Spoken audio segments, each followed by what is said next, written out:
Welcome back. This is the FP chronograph from 1892 actually. So I'm working on some of the parts, and today we're working on the mainspring. So the mainspring broke, and what I tried to do was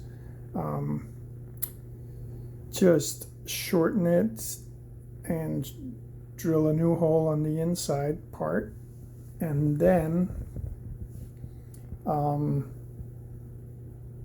try to bend in a tight circle in the middle to get this spring to work, and it snapped because it's so brittle.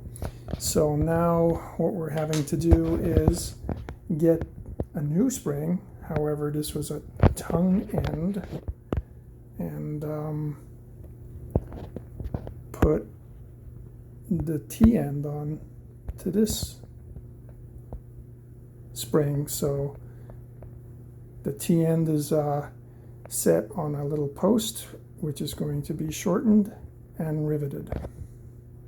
Sorry for the camera work, but that's how it rolls. Bye.